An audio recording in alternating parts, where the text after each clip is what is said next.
Existe uma dor que você não conta a ninguém? Uma luta secreta? Uma fraqueza persistente que te humilha? Que te lembra constantemente de que você não é perfeito? Talvez seja uma enfermidade crônica, uma luta contra um pecado que te assombra, uma ansiedade que te paralisa, uma limitação que parece zombar dos seus maiores sonhos.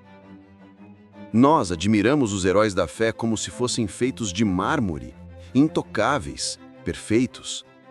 Mas e se eu te dissesse que o maior e mais influente apóstolo da história, o homem que escreveu metade do Novo Testamento, carregava uma dor secreta, uma fraqueza tão profunda que ele a chamou de um mensageiro de Satanás, enviado para esbofeteá-lo?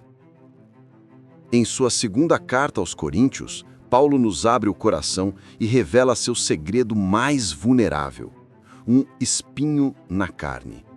Por séculos, teólogos debateram o que seria: uma doença nos olhos? Malária? Gagueira? Uma perseguição implacável? O mistério permanece. Mas o maior mistério não é o que era o espinho. O maior mistério é por que Deus, que deu a Paulo poder para curar os outros e o levou em visões ao paraíso, se recusou a remover o seu sofrimento.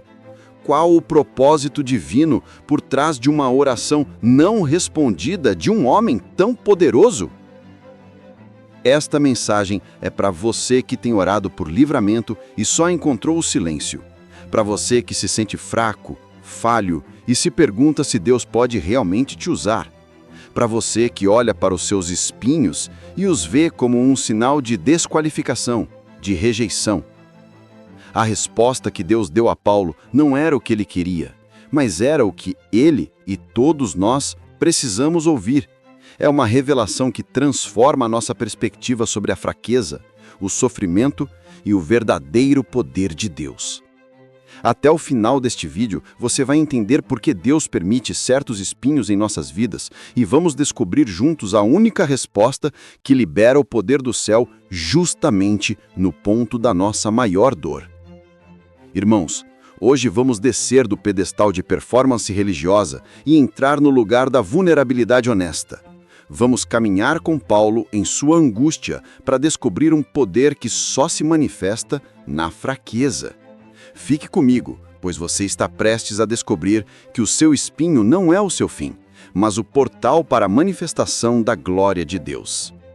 O mundo ordinário do apóstolo Paulo era tudo menos ordinário. Este era um gigante espiritual, o homem cuja sombra curava, o homem que sobreviveu a apedrejamentos, naufrágios e prisões. Mais do que isso, ele era um homem de revelações extraordinárias. Ele diz em 2ª carta aos Coríntios 12: Conheço um homem em Cristo que há 14 anos foi arrebatado ao 3º céu e ouviu palavras inefáveis de que ao homem não é lícito falar. Este era o seu currículo. Ele tinha acesso a segredos celestiais. Aos olhos de todos, ele era o exemplo máximo de força, autoridade e poder espiritual. E é exatamente neste lugar de grandeza que a nossa história começa. Davi, o rei vitorioso, após derrotar todos os seus inimigos, aclamado por Israel, vivendo no palácio.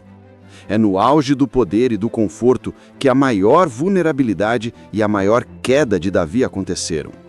O orgulho é o inimigo que nos ataca no topo da montanha. Em qual área da sua vida você se sente mais forte, mais autossuficiente? É aí que você precisa vigiar, pois é para nos proteger do orgulho que os espinhos são muitas vezes permitidos. A chamada aqui não é para uma missão, mas para uma aflição. É o início do conflito. Paulo continua: E, para que não me exaltasse pela excelência das revelações, foi-me dado um espinho na carne, a saber, um mensageiro de Satanás para me esbofeteá-lo. Note a linguagem. Não foi apenas um problema. Foi um mensageiro de Satanás.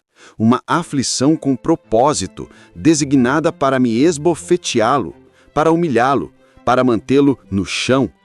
A aventura de Paulo seria aprender a viver, ministrar e glorificar a Deus não apesar do espinho, mas por causa dele. Satanás se apresenta a Deus e pede permissão para afligir Jó.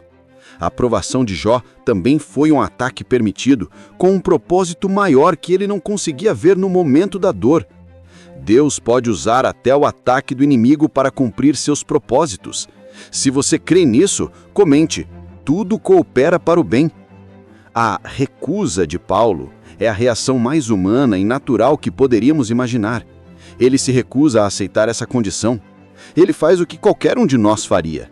Ele ora, ele clama, ele intercede. E não uma vez.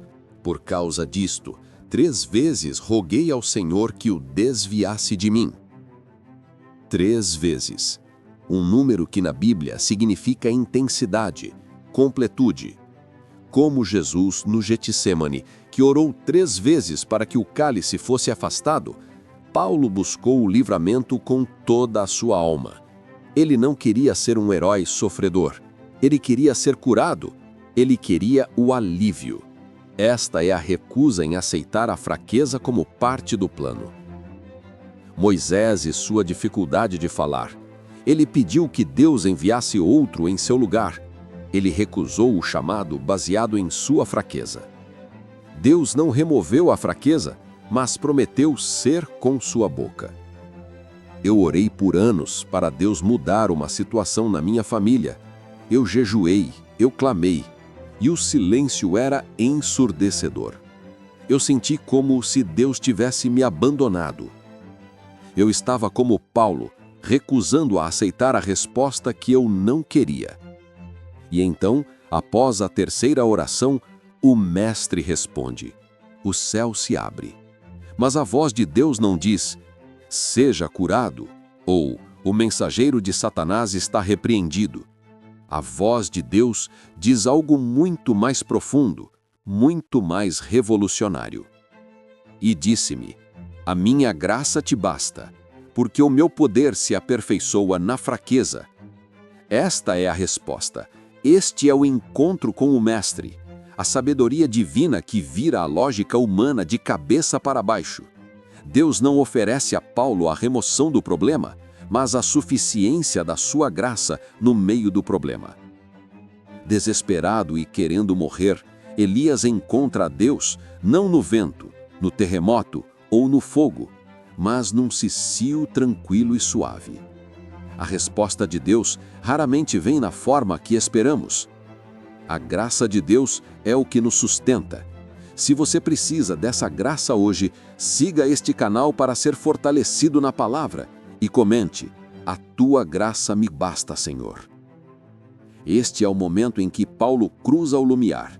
Ele para de lutar contra o espinho e começa a abraçar a graça. A revelação muda tudo. Ele entende que o plano de Deus não era torná-lo forte em si mesmo, mas torná-lo um condutor perfeito do poder de Cristo. A aceitação é o ponto de virada. Ele para de ver o espinho como uma maldição e começa a entendê-lo como o palco onde o poder de Deus iria brilhar com mais intensidade. Ele entra em uma nova dimensão de fé, a força na rendição. A decisão de Maria: cumpra-se em mim segundo a tua palavra. Ela não entendeu como seria a mãe do Messias, mas ela se rendeu ao plano de Deus. Essa aceitação radical liberou o milagre da encarnação. Render-se a Deus é um ato de força, não de fraqueza. Curta este vídeo agora, como um ato de entrega dos seus espinhos nas mãos dele. As provas de Paulo agora são diárias. Cada vez que o espinho o aflige, ele tem uma escolha: desesperar-se ou depender da graça. O inimigo principal, como o próprio texto diz, é a soberba, o orgulho de se exaltar. O espinho é o antídoto constante contra esse veneno, e seu grande aliado é a graça de Deus, que se renova a cada manhã. Sua vida se torna um testemunho vivo, uma prova constante de que não é sobre ele, mas sim sobre Cristo nele. A vida de Jacó após lutar com o anjo: ele saiu mancando. Sua fraqueza física foi uma lembrança constante de seu encontro com Deus e de sua dependência. Ele foi mais forte como Israel, mancando, do que como Jacó, autossuficiente. Mas como é possível se alegrar na dor? Como um homem pode chegar ao ponto de se gabar das suas próprias fraquezas? Paulo descobriu um segredo, uma troca divina que acontece no lugar da dor. Qual orgulho o seu espinho pode estar tratando em sua vida? Reflita sobre isso e peça a Deus humildade. A escuridão que Paulo se aproxima não é de desespero, mas de total esvaziamento de si mesmo. É o lugar da vulnerabilidade absoluta. É o reconhecimento de que, em sua própria força, ele não pode fazer nada. É a morte do superapóstolo e o nascimento do vaso de barro. A escuridão é a aceitação de que a rachadura no vaso não é um defeito, mas a fenda por onde a luz de Cristo pode brilhar para fora. Ele para de esconder a sua fraqueza e começa a vê-la como um púlpito. Deus reduziu seu exército de milhares para apenas 300 homens, para que não houvesse dúvidas de que a vitória viria do Senhor e não da força humana. Deus nos enfraquece para nos mostrar o seu poder. Se você se sente como um vaso de barro rachado, curta este vídeo para declarar que é através das suas rachaduras que a luz de Deus vai brilhar. Aqui está a aprovação suprema, o nível mais alto de maturidade espiritual. Paulo não apenas aceita, ele se alegra. Ele diz: de boa vontade, pois, me gloriarei nas minhas fraquezas, para que em mim habite o poder de Cristo. Gloriar-se, gabar-se, ter prazer. Esta é a lógica invertida do reino. Ele encontrou um contentamento paradoxal em suas aflições, injúrias, necessidades e perseguições. Por quê? Porque ele descobriu que cada fraqueza era uma oportunidade para o poder de Cristo se manifestar. Eles disseram ao rei que, mesmo que Deus não os livrasse, eles não se curvariam. A aprovação suprema deles era a fé que não dependia do livramento, mas da presença de Deus no meio do fogo. O segredo, a troca divina, é esta. Quando nos gloriamos em nossa fraqueza, o poder de Cristo vem e habita em nós. Nós trocamos nossa força limitada pela sua força ilimitada. Nós oferecemos a Ele nossa incapacidade para que Ele nos preencha com a sua capacidade. Repita em voz alta: eu sou forte no Senhor e na força do seu poder. A recompensa não é a remoção do espinho, mas algo infinitamente maior, o poder de Cristo habitando nele. A palavra grega para habitar é espikenoo, que significa armar uma tenda sobre. É a mesma ideia do tabernáculo no deserto onde a glória de Deus habitava. A fraqueza de Paulo se tornou o lugar da habitação permanente do poder de Deus. O prêmio não foi alívio, foi presença. Não foi conforto, foi poder. Onde a presença de Deus habitava, havia poder para derrubar muralhas e derrotar inimigos. A fraqueza de Paulo se tornou a arca da aliança, da nova aliança, carregando a presença de Cristo. O poder de Cristo está disponível para você em sua fraqueza. Comente: o teu poder habita em mim, para receber esta verdade em seu espírito. O caminho de volta de Paulo é seu ministério transformado. Agora ele volta para as igrejas não apenas com teologia, mas com a experiência vivida. Ele pode olhar nos olhos dos fracos, dos sofredores, dos que lutam e dizer com autoridade: a graça de Deus é suficiente para você também. Sua mensagem se aprofunda. Ele prega um evangelho que não é para os fortes, mas para os que reconhecem sua total dependência de Deus. Sua fraqueza se torna sua maior credencial. Após negar a Cristo, Pedro foi restaurado e recebeu a missão de apacentar as ovelhas. Sua queda o qualificou com a humildade e a empatia necessárias para ser um pastor. O ressurreição é a declaração final, o clímax da sua jornada. Pelo que sinto prazer nas fraquezas, porque quando estou fraco, então sou forte. Esta é a ressurreição da sua identidade. Ele não é mais definido por suas visões celestiais, nem por seu espinho infernal. Ele é definido por esta verdade paradoxal. A morte do seu ego, da sua autoconfiança, deu vida a uma força que não era sua. Seu ministério ressurge, não baseado no que Paulo pode fazer para Deus, mas no que Deus pode fazer através de um Paulo fraco e rendido. O poder máximo de Deus foi exibido no momento de maior fraqueza aparente, a morte na cruz. A cruz é o símbolo supremo de que o poder de Deus se aperfeiçoa na fraqueza. O elixir, o tesouro que Paulo traz de volta para toda a humanidade, para todas as gerações, é esta verdade eterna. A graça de Deus é suficiente. Não será suficiente amanhã, ela é suficiente agora, no meio da sua dor, da sua luta, da sua fraqueza. E o poder de Deus não é liberado apesar da sua fraqueza, mas por meio dela. O seu espinho não te desqualifica. Ele te qualifica para um nível de poder e dependência de Deus que os autossuficientes nunca conhecerão. Os discípulos, homens comuns e cheios de falhas, foram enviados com a promessa: eis que estou convosco todos os dias. A presença contínua de Cristo, sua graça, era o elixir que os capacitava. Qual é o seu espinho na carne? O que é que te esbofeteia e te mantém humilde? Você tem orado, jejuado e talvez até se desesperado para que Deus o remova. E talvez hoje a resposta dele para você seja a mesma que ele deu a Paulo: filho, filha, a minha graça te basta. Pare de focar no espinho e comece a focar na minha graça que o envolve. O meu poder quer se manifestar exatamente aí, nesse ponto de dor. O Senhor está mudando a sua perspectiva hoje. Ele está te dizendo que o que você chama de fraqueza, Ele chama de oportunidade.